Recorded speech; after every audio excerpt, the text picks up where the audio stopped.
Hello everybody, you're listening to The Arch on 106.6 FM Wickham Sound. I'm your host, Dane Cobain. This is the weekly radio show where we chat about the local arts news. We have a different guest on each week. We head over to the Rhylight Zone for a short story and or some poetry. We catch up with Twangling Jack Ford in the Ilk Shed for a weekly album review. As always, you can reach out to me here at the studio by dropping me an email on dane.cobain@wickhamsound.org.uk. That's dane.cobain@wickhamsound.org.uk. I particularly want to hear from poets, performers, musicians, anybody with news to share, anybody who would like to be a guest, and anybody with MP3s as well. You can also listen to us again. We're repeated on Monday night on Wickham Sound. We're on the Wickham Sound Listen Again, and we're on iTunes, Spotify, and wherever else you get your podcasts.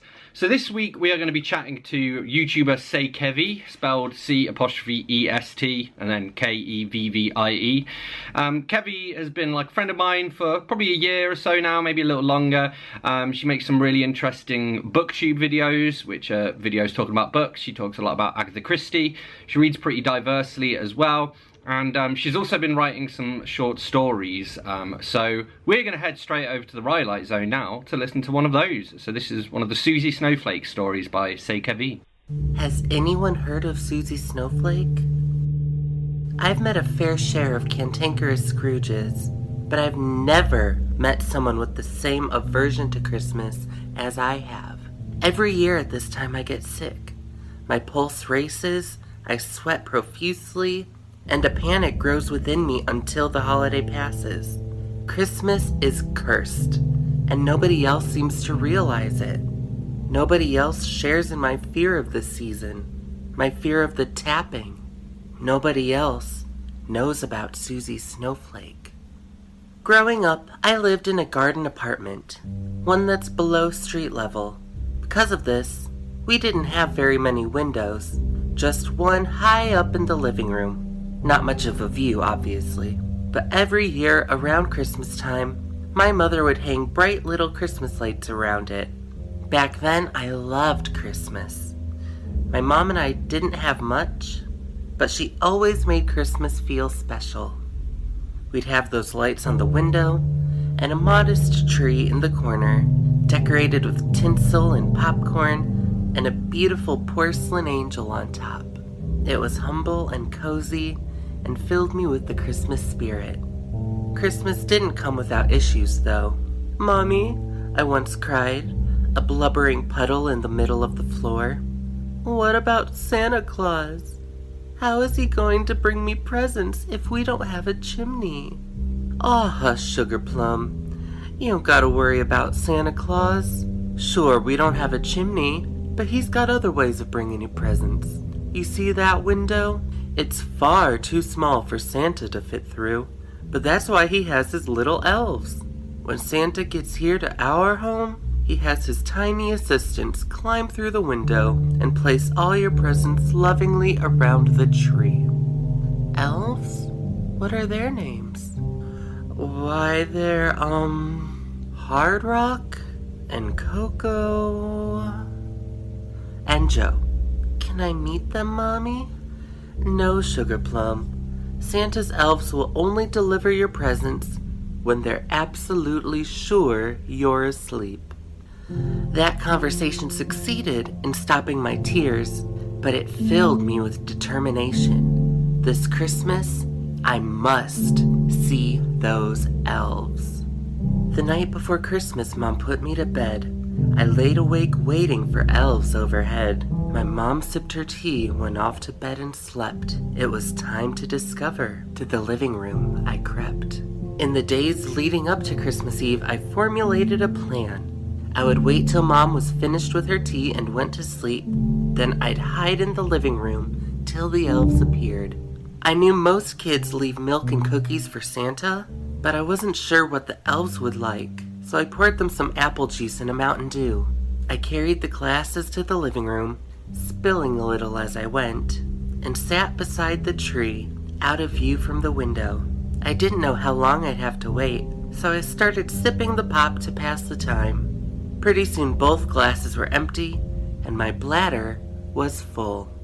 Oh, I needed to pee so bad, but I was afraid I'd miss them if I went to the bathroom.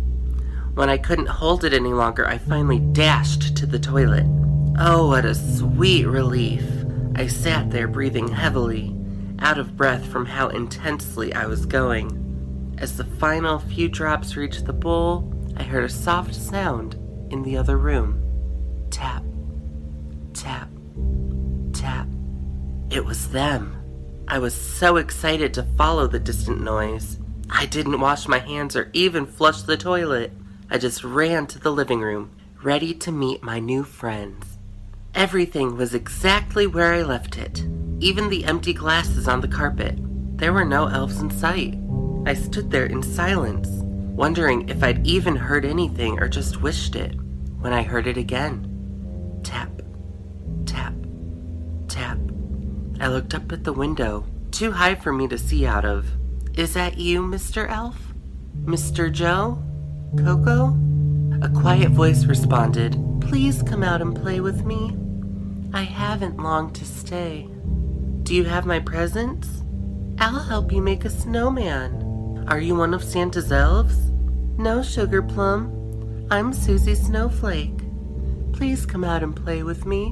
What are you doing out there? You're gonna scare Santa.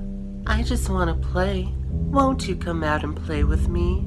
No, I'm waiting for the elves to deliver my presents. Suddenly, the gentle, melodious voice became jagged and aggressive, while still quite quiet. You're not going to get any presents if you don't come out and play with me. Obviously, I didn't want to miss out on my presents, so I climbed up to the back of the couch to open the window. A frigid gust of wind burst through the opening and nearly knocked me over. After I regained my balance, I peered out the window and I saw her. The beautiful Christmas demon. Porcelain skin, crystal eyes, delicate razor-sharp ice shards adorning her arms and head. Once again, the haunting figure whispered to me, Won't you come out and play with me? I haven't long to stay. There was absolutely no way I would go with that crystalline creature. I shut the window, hopped off the couch, and started back toward my bedroom. But then I heard it. Tap, tap, tap. I froze in my tracks. After a minute, it came again. Tap, tap, tap. The tapping became louder and more frequent. Wind was howling and throwing snow against the window. Finally, with a piercing scream, she tapped so hard it broke the window. Snow quickly flooded our apartment. Icy wind chilled me to the bone. It wasn't until my mom wrapped her arms around me that I realized I was screaming. My mother never believed my story. To this day, she blames me for breaking the window. She was so mad at me for something I didn't do and for lying to her on top of it.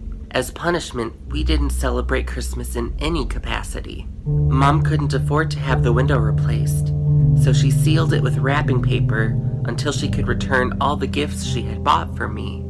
She made sure I was disillusioned with Christmas that year. There was no Santa. There were no elves. Most importantly, there was no Susie Snowflake.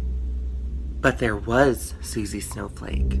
She came to me that night. I saw her, and I faced the consequences of crossing her. Susie was right. I didn't go out and play with her, so I didn't get any presents. I can't imagine I'm the only person who's been harassed by this icy demon. Please, if you've ever encountered Susie Snowflake, share your story. I need to know I'm not alone.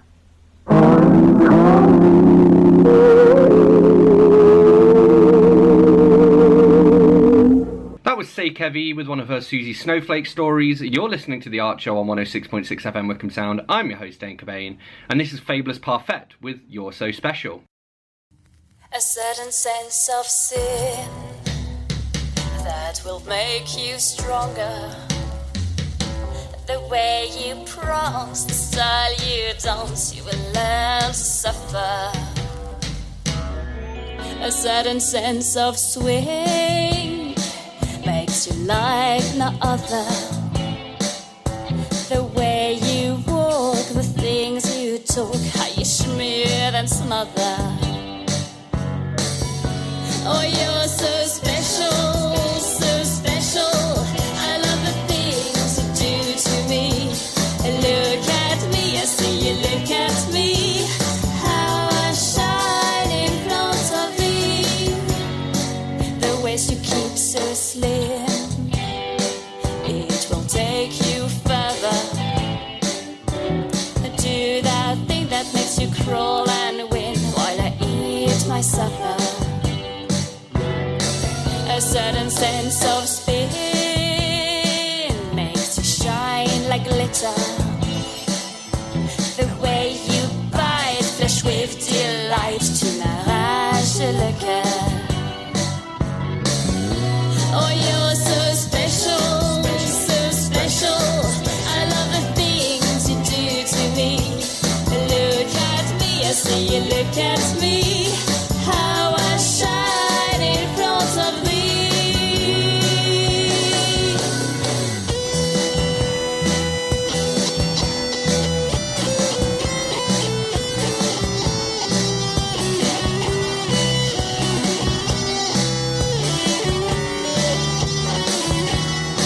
Come to me, baby, come to me.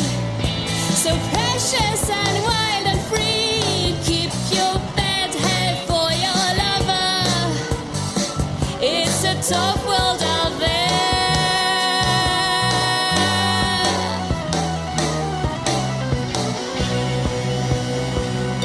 Oh, you're so special, so special. I love the things you do to me. Look at me, why don't you look at me? How I shine in front of thee. You're so special, so special. You tell yourself in the mirror, come to me, why don't you come to me? Why do you make me suffer? Ba-da-da-da-dum, ba-da-da-da-dum, da-da-da-da-dum, ba-da-da-da,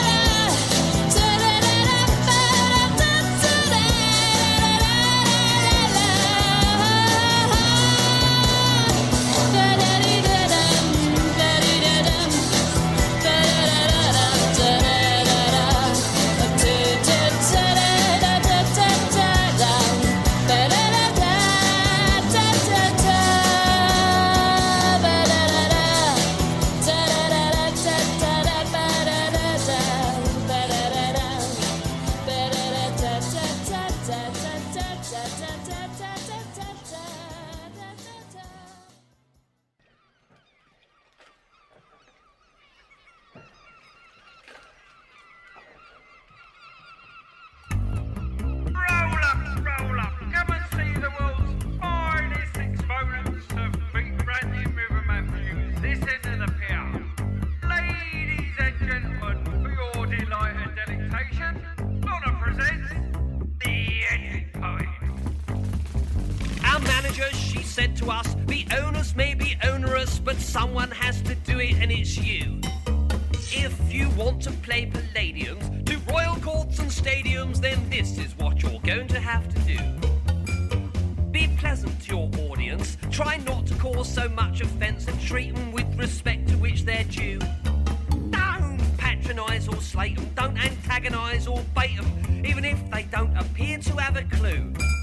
She said get in and entertain them, take a whip and a chair and train them, but don't let them see the fear in your eyes.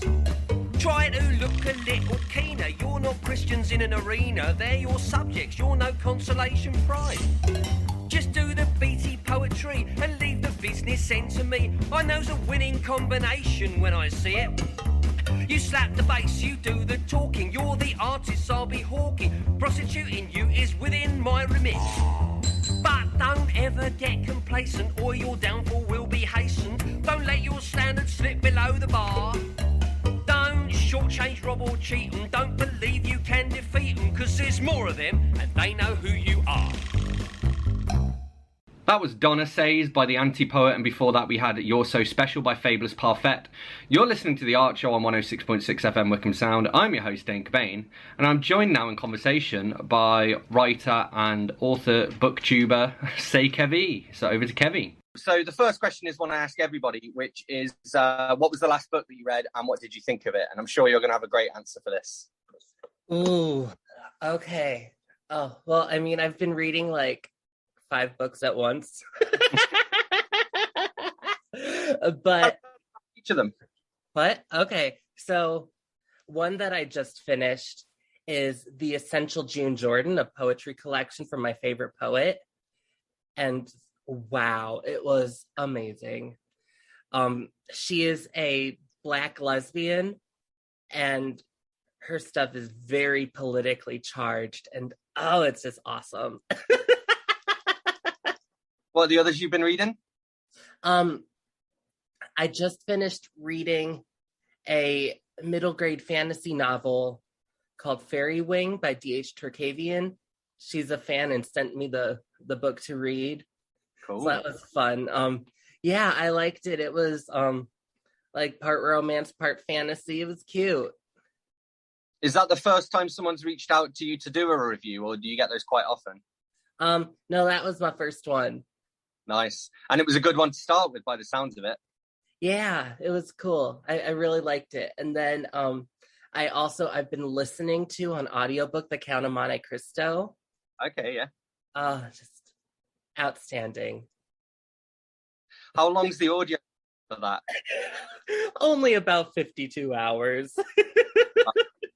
I've been doing East of Eden by John Steinbeck, and that's I think that's about 30 hours, and yeah, been at it for about a month or so, about half three. Yeah, I that's another one I'd love to check out sometime. I don't know if you saw in my video I made with my nephew.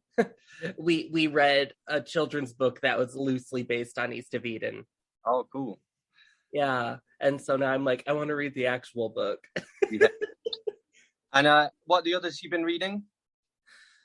Oh, I've been reading there's this a horror book, another author sent it to me, called The Hand That Pulls You Under by James Flynn. And yeah, that's been a collection of horror short stories, bizarre and creepy weird stuff, and I've been enjoying that too. Awesome. I'm gonna have to check that one out. Yeah. And you been reading Night Shift by Stephen King recently. When did you finish doing that? Or yeah, you did finish because you ranked all of them, didn't you? Yeah, we just finished that the first week of February. Cool. Yeah, and we started it like back in November, so it was a long project. Yeah, but I suppose that's the nice thing with short stories, though. You can dip in and out of them rather than having to commit yourself. Right. Yeah, I really liked just reading 1 or 2 stories a week and just having that as like a little background thing between all of my other stuff. Yeah. Well, and you keep busy as well. I mean, you read tons, and I'm going to ask you some more about that in a little bit. I mean, as you mentioned, the video you did with your nephew, because you've done one with your aunt as well, haven't you? And one of the questions I wanted to ask is, what's it like to do videos with your family? Oh my gosh, it's so much fun because like for so long my videos have just been me, and but now now that I'm doing more bookish content, I have people in my family who like books, and I'm like, oh, I can make it a family affair. And it's been really cool getting to like with my aunt just sitting with a book and then calling each other every night and talking about how much we love it, and just getting to bond more with them that way. Oh, it's been so nice. And my aunt and I, we actually just finished reading another book, so we'll have another collaboration coming up. Awesome. Another one to look forward to. Cool. And I guess it's kind of similar with what you did with Night Shift, where you're reading it with other people, so it kind of adds to that experience because you can discuss it. And I think you mentioned they're gonna be doing Skeleton Crew next as well, aren't they? Are you joining in with that, or have you got just too many? Absolutely. Oh, I'm so excited for Skeleton Crew. Awesome. I might have to join that myself because that's one of the few Stephen King books that I haven't read yet. There is story in it called The Jaunt, which we studied at university, and I remember that quite well. But yeah, I literally, I don't even know what other stories are in it. So when does that start? That begins on March 1st. Okay, cool. So I've got time to track down a copy then. Yes. Awesome. And you mentioned in your email to me as well, because obviously you participated in Victober, but you've done a bunch of other readathons as well. Were you a host for the Agatha Christie one? Was it Christie's Missing? Was it that one? Yes, the Christie's Missing readathon. I was co-host for that. It was really fun. The concept was basically reading during the days that Agatha went missing in real life. Right, yeah. Yeah, and it was really fun. We had a lot of people participate, and we're hoping to make it even bigger this year. I have this really cool vision that I hope they're down for. Oh, I'm sure they will be. And I mean, the fun thing about Agatha Christie is that, I mean, obviously she's the queen of crime, but she's one of the best-selling authors ever. I'm sure it's something that, like, she's only been outsold by the Bible, I think. The Bible and Shakespeare. Yeah, there we go. Yeah. So hopefully there'll be some, there's quite a widespread interest there. It's not kind of a niche thing. And that's kind of what grabbed me about it when you did it as well. But I mean, what's it like to participate in readathons? And maybe can you give us a bit of an overview of what a readathon is and what it involves?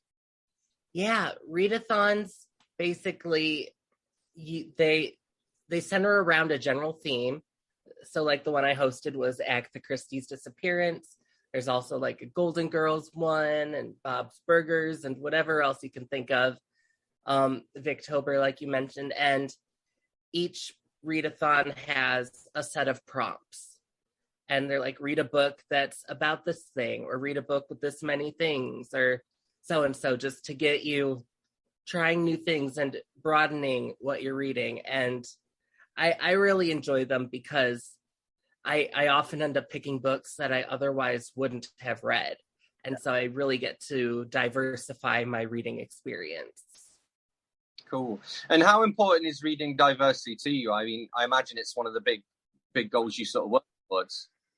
Oh, absolutely. I mean, since I read so much Agatha Christie, the majority of what I read is written by old white. And so it's very important to me to try to add more diversity to that, more voices of color and queer people and all that stuff. Because as much as I do love mysteries and Agatha Christie, it can get pretty stale or boring just hearing the same voices, the same experience over and over and over. Yeah, for sure. Cool. So I want to ask you a little bit about your writing. So the first question there is, who is Susie Snowflake? Can you give us a little bit of an introduction? Yes. So Susie Snowflake is a Christmas song that when I was a child, my mom and I, we would watch this documentary about the history of Chicago local television. And one thing in this documentary was Susie Snowflake, this song about this little snow fairy who would come Christmas time and tap, tap, tap on your window pane. And one day, as an adult, I was like, what if I took that cute little character from the song and made her into an evil horror demon? It's funny because the song itself is actually kind of creepy when you listen to it, but I think it's creepy in the sense of just a lot of old music kind of is. I don't know whether it's the way it was recorded or something. There's like a quality to the audio where it just sort of sets you on edge a little bit. Oh yeah, the original song is quite creepy with the "I'm coming," like oh. And you've written a few stories about Susie Snowflake as well. Are you gonna do more, or have you told all there is to be told? No, I would like to do more. I have some ideas for where the story could go next. I'm thinking it'll still be short stories, but I'm thinking perhaps the next few could all be connected to each other following a single character. Yeah. Cool. And you've, I mean, because you also wrote Poor Old Ida Wilkins as well, which, as much as I love Susie Snowflake, I think Ida Wilkins is my favorite. But again, there's just something to it. It's like, I mean, who would you say your influences are? Because to me, it reads, you can almost see a bit of Agatha Christie in there. It has quite like a classical, timeless feel to the writing, I think, anyway. Yeah, no, who are my influences? I don't know. I just, like, I don't know. I don't go into it thinking, oh, I want to write like this person or like that person. I'm just like, oh, I have this idea. I should write that down. Yeah. But I will say for Ida Wilkins, specifically the character, I originally envisioned her for another project that I'm writing. And as a character in a murder mystery. Because before I read Death on the Nile, the Agatha Christie book, I read that the victim's death is sudden. So I was under the impression it would be like they're all standing around and then they look and then someone's dead. Yeah. But no, it just, they wake up one morning and she's dead. So I was like, well, what if it happened the way I thought it? So then I wrote this scene of this old lady, Ida Wilkins, goes and sits next to this woman on the ship. She's just sitting there talking to the unresponsive person. And then she looks over and she's like, oh, there's a body on the floor now and bloody and oh, geez. It's funny because I mean, I suppose with one of the things I quite often think about with murder mysteries is, and it's been done a few times here and there, but that idea of like, you know, there's a dinner party and the lights go off for 10 seconds and they come back on and somebody's dead. And it's that kind of like sudden, like, oh, where did that come from? You know? So see your take on that, you know? Cool. So in terms of your writing, how long have you been writing? And can you remember the first thing that you wrote?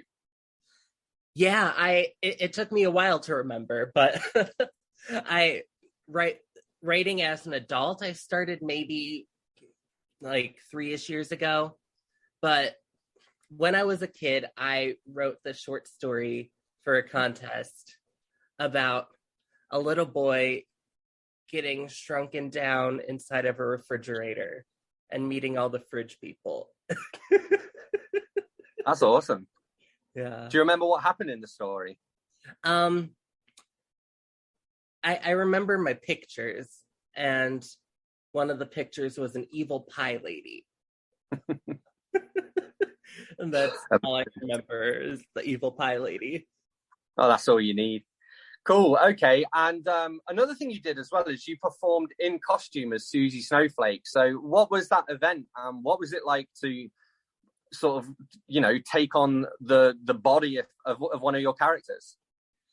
Oh, it was fabulous. Yeah, I am also a drag queen. And through my drag performances, I've also gotten to be a model in a bunch of fashion shows. And the most recent one was back in December for a designer known as An Authentic Skid Mark. She had this big, she called it a fashion play. So it was a fashion show meets like storytelling. And I was originally assigned to be a swan in the winter segment. And the night before, they reach out to me and they're like, do you want to do a separate look and a performance? It can be whatever you want. And I'm like, I guess I can try to come up with something and figure out a whole routine in a day. Yeah, okay. And like it had to be winter themed. So I was like, what can I do? What can I do? And then I was like, wait a minute, Susie, like, yeah. And you had the music as well. Yes. So we put on the music. I wore this incredible gown with this massive coat and using a cane as her little wand, tapping it. Oh my gosh, it was so much fun. I loved getting to twirl around and embody this character. You're listening to The Art Show on 106.6 FM Wickham Sound. I'm your host, Dane Cobain. I'm here in conversation with author and YouTuber C'est Kevvie, and this is Selena Godden with Swan. We live on a river in the country. We talk gently and listen easy. We lost our smoky bark and city hiss. You play me guitar whilst I knead dough. I made enough bread to feed the 10 sons we never made time to have. You get under my feet when I ask you to whisk the milk, stir the gravy, mind the oven. We never agree about the temperature, maps, and train timetables. You hold the pegs whilst I hang the washing on the line hung between low-hanging crab apple trees. Our ramshackle garden is overgrown, and there are spiders in the lavender. The radio plays the shipping forecast. It's getting cold. Cold enough to snow? No, not yet. A skein of geese flock overhead, but you and me, we never migrated apart. Together we become weathered, soft as old cotton, yellow as warm butter. We keep chickens and ducks that rarely lay eggs. An obnoxious mallard nests like royalty in an armchair in the parlour. And we brew our own beer. We grow grass and tomatoes in the conservatory. Laughter. Yes, we still laugh, and the lines are etched around our failing eyes. Foam and lathered, we bathe together too, and play cards and drink rum, and dare each other to skinny dip in the lake by the weeping willow when the moon is high. Books are precariously balanced on slanting shelves, and guitars are in varying states of loving repair. Boxes of dusty poetry and newspaper cuttings clutter the stairs, and the piano has a few keys missing, like teeth, and the scissors, and your spectacles, they're on your head, you nincompoop. We've collected empty Marmite jars for no reason whatsoever. We get tired, we go to bed. Snow flutters like feathers past the frosty winter windows. Face to face, we lie on the cool side of the pillow, wrapped in each other's arms like two monkeys. My fingers play with the silver hair at your temples. You stroke my face and I breathe slowly. Jigsaw pieces. We always did fit nicely. You call me in my dreams at night. I've felt your plush wings spread wide, enveloping me. You and me, we will have all this. And more. That was Swan by Selena Godden. You're listening to The Art Show on 106.6 FM Wickham Sound. I'm your host, Dane Cobain, and I'm joined here in conversation by author and YouTuber C'est Kevvie. Over to Kevvie. And so you did the Swan as well. So I guess you had a very speedy outfit change in the middle of the show. Oh yeah, I had maybe 2 minutes to change looks. I mean, how was that? I can't imagine the stress. I'd be like dropping my clothes and panicking. Oh yeah, I have some experience with quick changes. Yeah. But yeah, I was really freaking out beforehand. Fortunately, they assigned somebody backstage to me who was just in charge of my quick change. Yeah. So they're like, whoop, let's take this off. Let's put that on. You're good. Awesome. Cool. Amazing. Okay. And so you mentioned your experience with drag as well. And one of the things that you did, it's been a while now, admittedly, I think, since you've done one of these, but you did your drag history reading series. So I wondered if you could tell us a little bit about that and maybe tell us about one of your, particular favorites from that. Yeah, absolutely. It has been a while since I've finished one of those. Drag history has always been one of my greatest passions. Yeah. Because we have such a rich and deep history, but nobody really knows about it.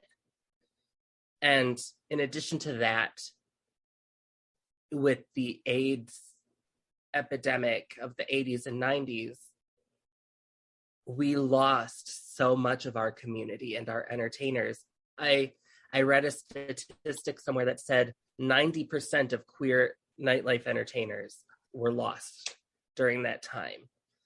Well, that means a whole chunk of our history was just wiped out. And so I live with this fear that if somebody doesn't actively try to preserve and share this history, then it will continue to be erased and wiped out and forgotten.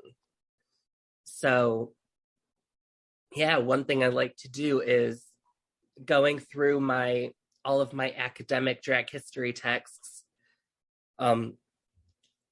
read portions about various figures from drag history on camera so that I can share them with my audience.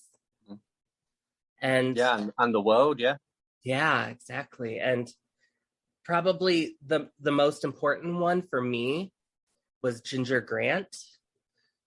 She was the host at a Chicago-based venue called The Baton, which is the longest running drag venue, I think, in the country.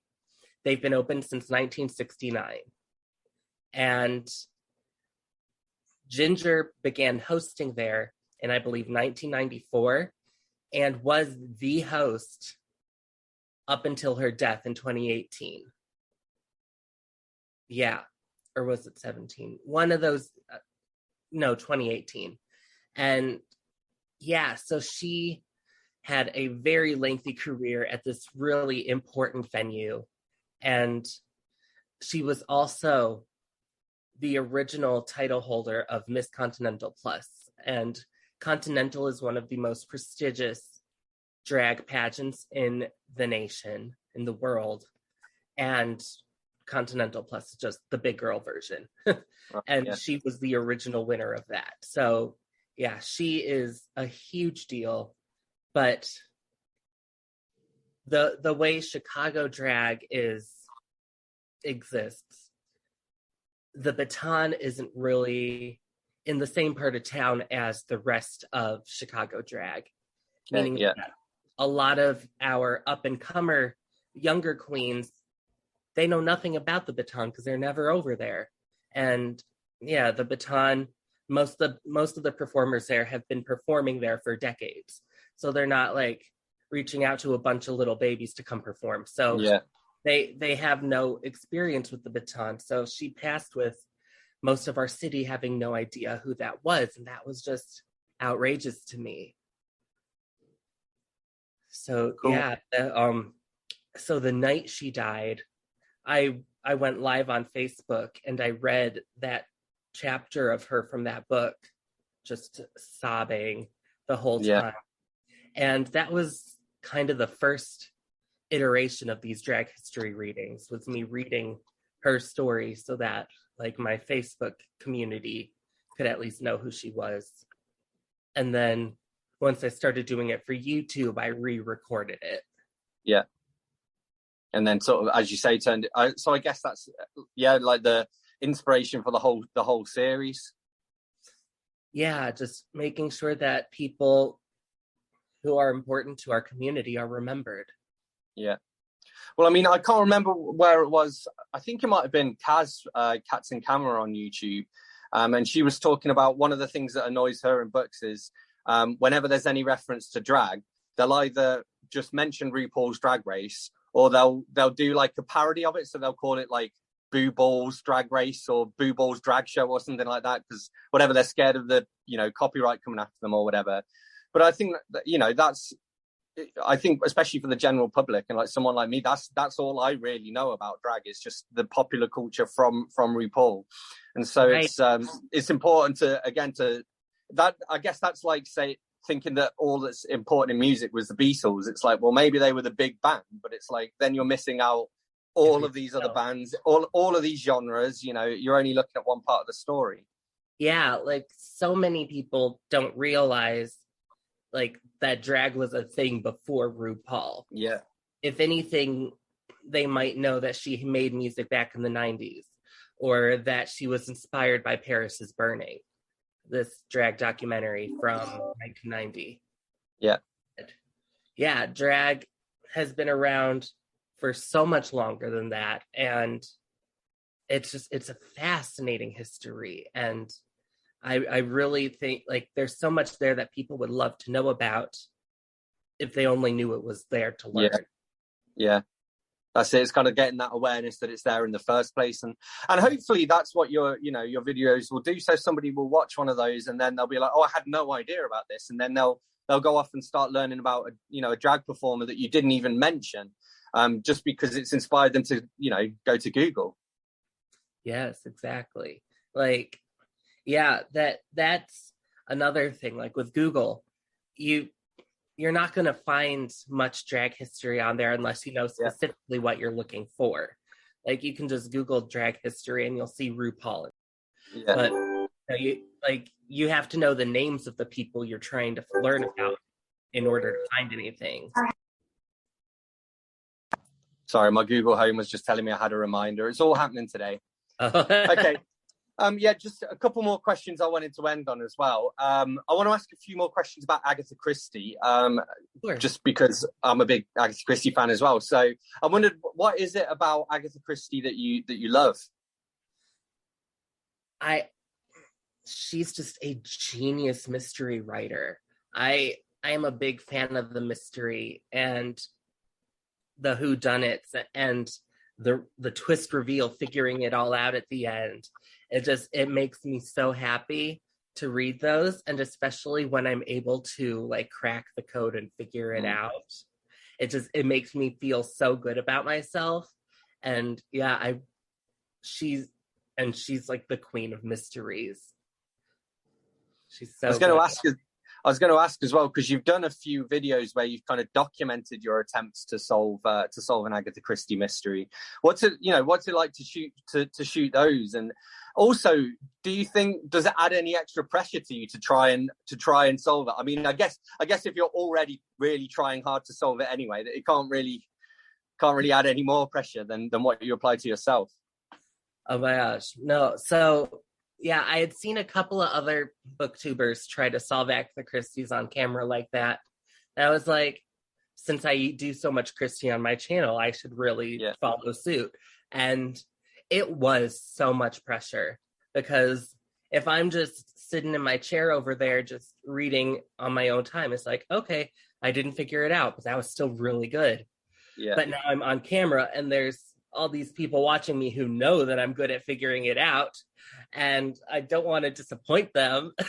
So yeah, it was a lot of pressure. And also it made reading the book take a lot longer, because instead of just like reading it and being like, oh, that's suspicious, keep reading, it was like, oh, this happened, I have to take a note about it. Yeah. And I have to put it up on the wall and make sure it's in the right spot and see how it connects to this and that. And so, yeah, it was much more in depth.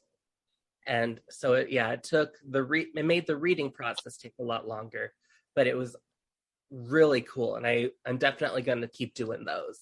Yeah.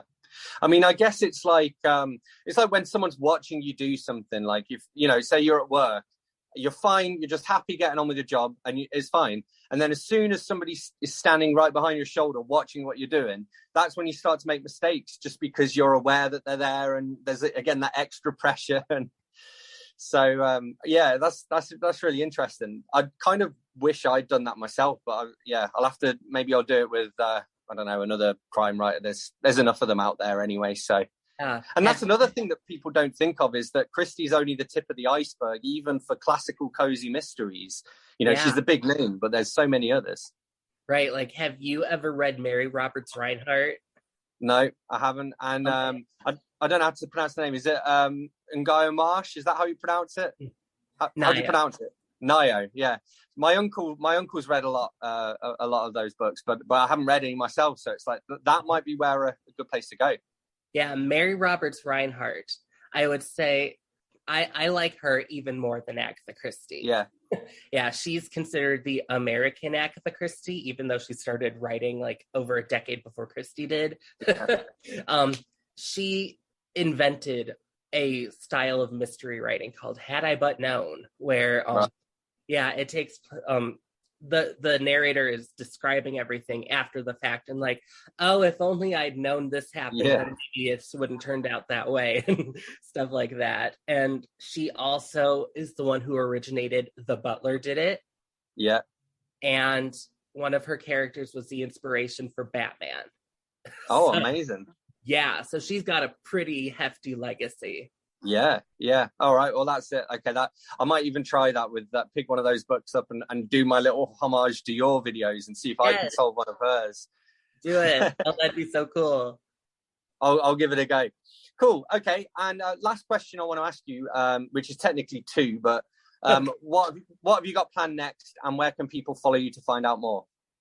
Oh, okay. What am I doing next? I'm reading a lot and making a lot more bookish content and drag content. I was doing something. What was I doing? Right? Are you writing as yes, well? I'm writing more. I thank you. I have another short story that I'm working on. Because so I mentioned earlier, I started writing a murder mystery. I've actually started writing like a dozen of them, but all of those are like full length ideas. So I was like, let me slow it down a bit. Let me back up and take this character that I've written, my detective, and put her in a short story and see how that works and get her out onto YouTube. Cool. So we've got to look forward to. Yes, I'm really excited to be sharing her. And then you can find me on YouTube and Twitter and other places that I don't use as much. My username on everything is C'est Kevvie, which is French for It's Kevvie. That's what I always say when I introduce your stories. I'm like, it's say as in French, C''EST, Kevvie, 2 V's, I-E. Yes. Big thank you to C'est Kevvie for joining me. You're listening to The Art Show on 106.6 FM Wickham Sound. I'm your host, Dane Cobain, and it's time for a little bit more music, so this is Poetry with Word. Word. Caramel skin. I look at you and the season is always spring. Danger meets you sitting. I love the way your clothes are fitting. Harmony vibes in your stride. I love the way you glide. Your gaze is blinding. All I want to do is to sit with you on the horizon. Do you like the finer things in life? Well, I'm lucky because I'm watching one of God's delights. I want to slipstream into your dream and love will blossom in. Shyness is not completeness, but with you, I would disregard this weakness and blaze you like a candle, and only God will be able to dismantle the attraction I have for you. Let me rubbish in heartache if you think me fake. If you don't, let us both awake to a daybreak of sunlight and bliss. I hear you talk, and my heart shatters in silence. Now witness the calling of one bird to another. I blush every time I smell your scent. Is this me singing a song or living wrong? Some nights I awake with your image caressed in beauty. I wonder who is holding your body. Love singles out lust. What I see in you is a must. I shine without the weather, because when I look at you, all I see is pleasure. To me, you, your body, your mind and soul is one big treasure I would love to hold. And let the sacrament unfold, because you're beautiful, and I thank you.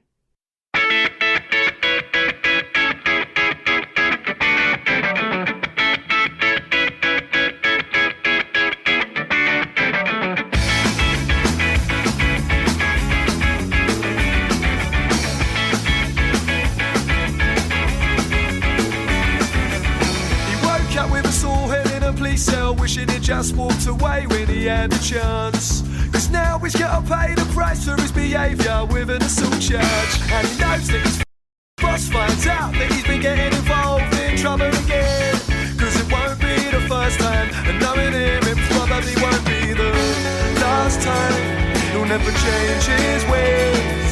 He'll always find himself in the wrong place at the wrong time. He knows it ain't right, but he can't back down cause he loves the pride. Separate lives, he's a gent by day and a fuck by night. And he knows, and he knows, and he knows, and he knows it ain't right. It'll always be the same old time, and he can't turn down the fight.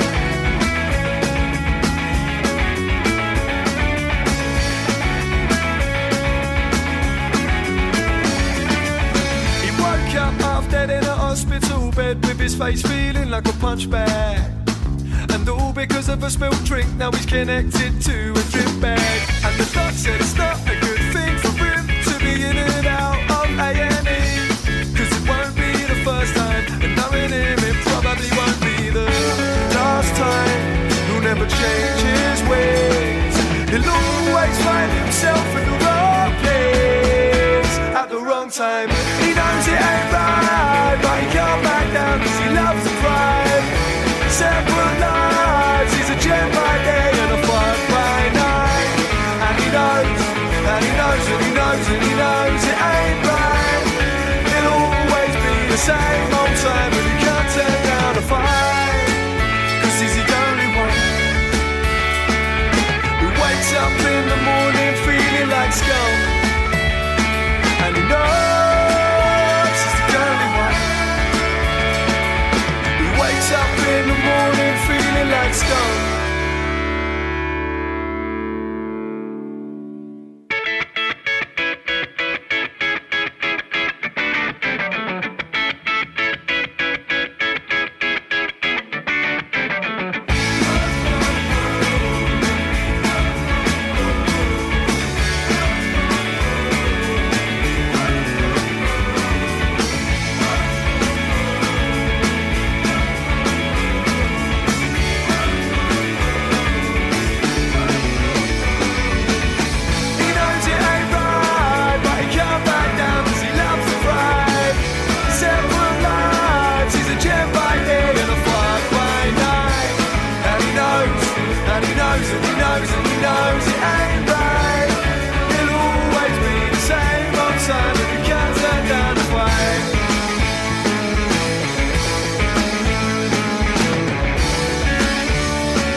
That was Same Old Simon by Fella. Before that we had Word by Poetry. You're listening to The Art Show on 106.6 FM Wickham Sound. I'm your host, Dane Cobain.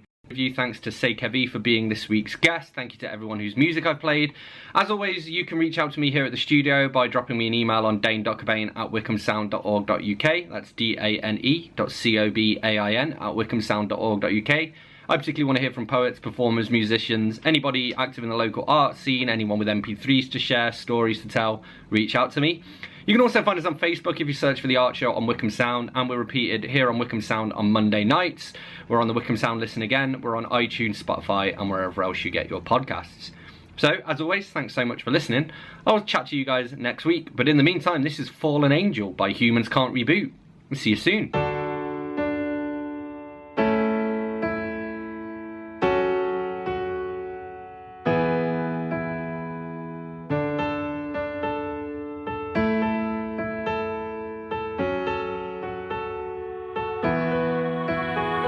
You can make torment appear beautiful, and make pain seem so invisible, You carry the universe in deep struggle, on your wings and never unfold. I can feel the hurt so deep inside. There are no tears in my eyes. All falls from my heart every time. My soul is covered with your angel's light.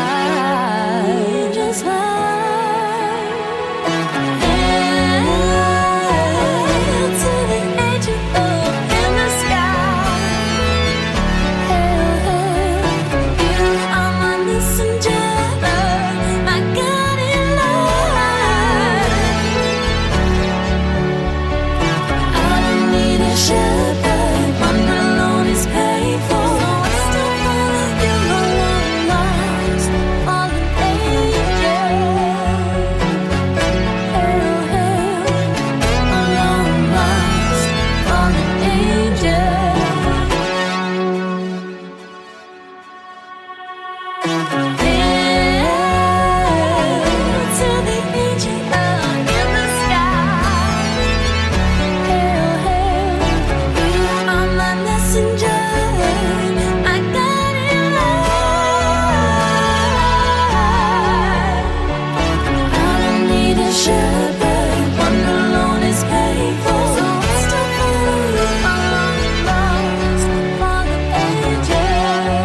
torment appear beautiful, and make it seem so invisible,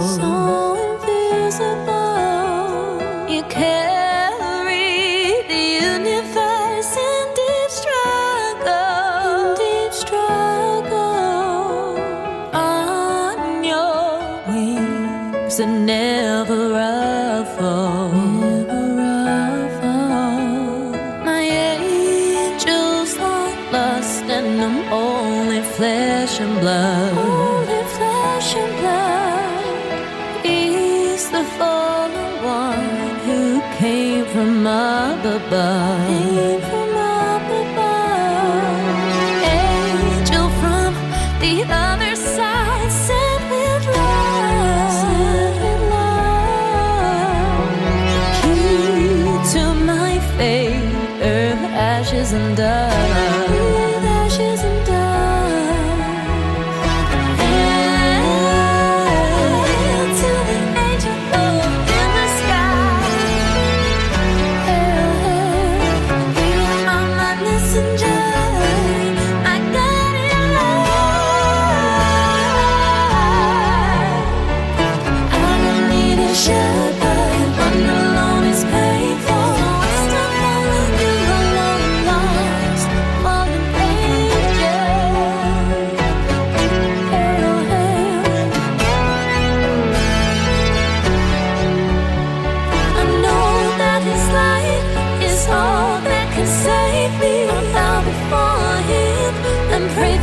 To deliver me, rest my mind, touch my soul and set me free.